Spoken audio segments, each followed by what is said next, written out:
Okay, so the first question we have to ask ourselves is, where in the world do these oblique shocks come from? Okay, so where are they from?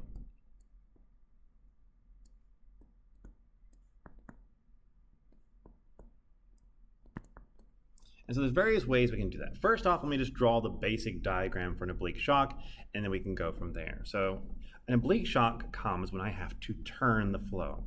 Like for a normal shock, put normal right here, I am going straight forward. For whatever reason, there is a shock wave, okay? My flow is moving straight. Afterwards, it's still moving in the same direction, okay? It does not turn because of that shock wave. It slows down, its pressure increases. All of that happens from a normal shock. An oblique shock, as well as an expansion band, but we'll talk about those later. An oblique shock comes when I have to turn the flow. So if I have a flow that looks like this, and let me draw this a bit better here. Eraser. I hate when it does this. Let's see, can I get it to go back there? No. Turn it off and back on.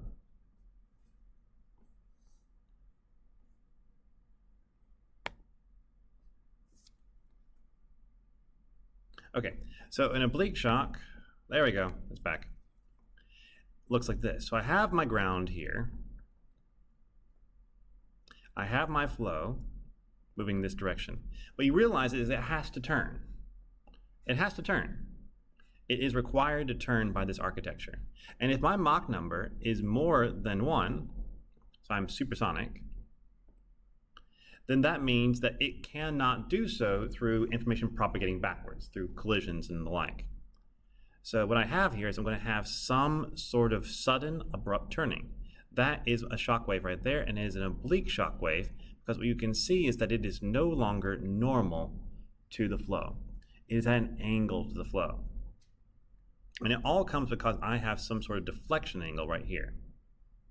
So when I go through this, I will turn. I'm now turning in the direction I need to, and afterwards, just like with the normal shock wave, my Mach number will drop, my pressure will increase, my density will increase, and my temperature will increase. All of that's happening just like with a normal shock wave, but it's not happening to the same degree as with a normal shock wave. And surprisingly enough, with an oblique shock wave, you can actually have the Mach number still be more than 1 after an oblique shock wave. And it actually frequently happens. Okay, so where do these oblique shock waves come from? Well, the best way of describing it is to kind of use the whole like ambulance idea here. You know, like the whole ambulance thing. So if I've already heard before, like if you're standing still, there's a street, right here, and you're standing on the side of it, then an ambulance suddenly comes by, little cross symbol on the side, there you go. You will hear a change in pitch, both as it comes to you and as it passes you. And they usually will do some diagram like this. So you'll have like a circle right here. This is the point A, and this is point B right here. Point B, point A. And point B is what is originating the sound. And you are at point A. So as it passes you, you see something like this. So every second, let's say it sends out a sound wave. Because it's moving, those sound waves are closer together on the left in the direction that it is moving, and they're further apart in the direction that it's not moving. So as it passes you, they sound further apart, which is lower. As they head towards you, it sounds closer together, which is higher. And so this is all for a velocity that is less than the speed of sound, okay? So this is subsonic flow. Now, I'm not going to want to imagine a supersonic ambulance, so let's not do that.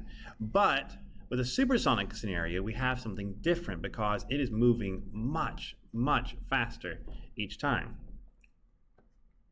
And so what you can see right here is that it is inside, like the sound wave is able to move in front of it, even as I'm moving to the left. When I go supersonic, I'm moving faster than that sound wave. I'm actually passing it. I'm faster than the sound wave. And so I'll get to something like this. Let me try my best here. Once again, here's point A, and over here is point B. But point B is far ahead of where everything else is. and I'll have this cone that will form. So each of these is my little beep I had here. Each of them is moving at the speed of sound. Try my best here to draw them.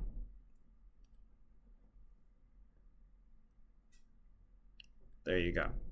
And so what you can see here is that as I am moving there, moving faster than the speed of sound, I am passing by each of those things.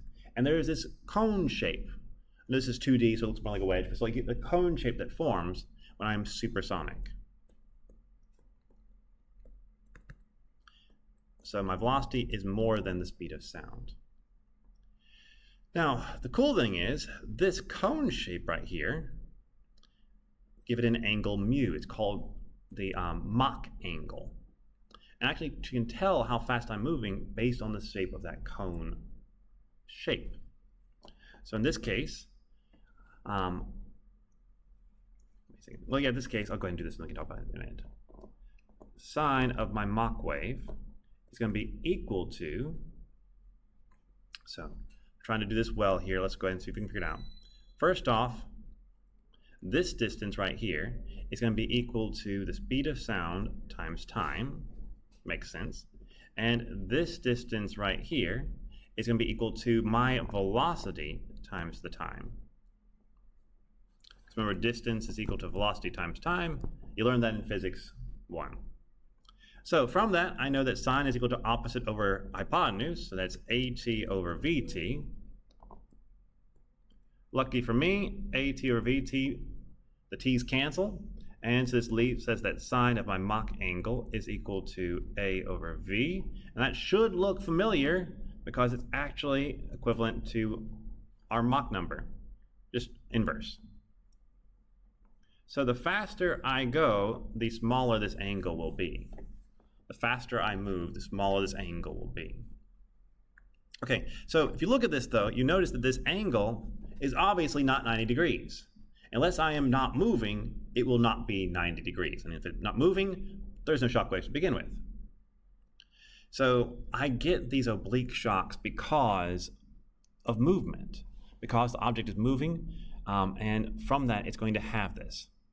Now, the Mach wave is not the same as the shock wave. Okay, the Mach angle, mu, which is equal to the Mach angle, is not equal to the shock angle. Okay, that is a bit confusing to a lot of people, and so I'm going to do my best to give you the reason for that, okay? The reason for that. So, Mach angle is what happens if my disturbances are just sound, okay? Just sound. So if I was able to somehow have a beeper, like before, move at faster than the speed of sound and keep on making that beep noise, it would make a Mach wave. I would see that same shape, which works great. But my shock is when I have something that is a disturbance that is greater than a sound wave. Which, considering I can't move something faster than the speed of sound, without making a disturbance that's greater than a shock wave, this is going to be the one that happens all the time.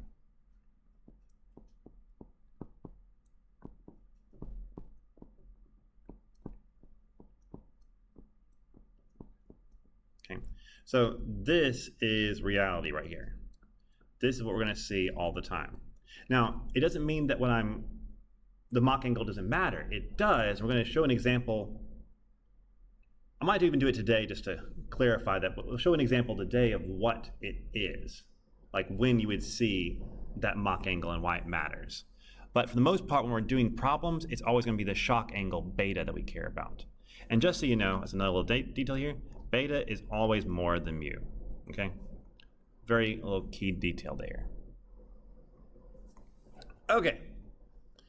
So with that in mind, let us jump back into a diagram that shows oblique shocks in a simple way before we begin developing the relations, okay? So with all that in mind, just realizing that the shock angle is coming because I have motion, that motion is coming because something is moving through the flow, and because it's moving through the flow, my shock wave is going to be at an angle to it, so long as it isn't a flat or very, very, very broad rounded nose shape. Okay, so here is the simplified way of us looking at a shock wave. So right here, that's my dividing line. I have some sort of cone shape. Beforehand, I have a flow that is more than one. Because it's more than one, I'm going to have a shock wave going off of it. And this is an oblique shock because it is not normal to the flow. I can also have my Mach wave right here.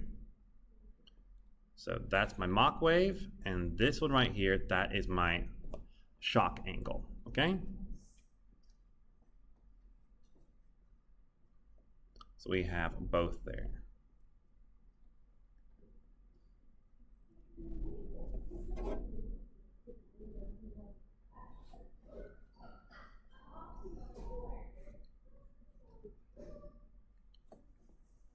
And that is it for the source of oblique shock waves. Next time we're going to be going into the equations.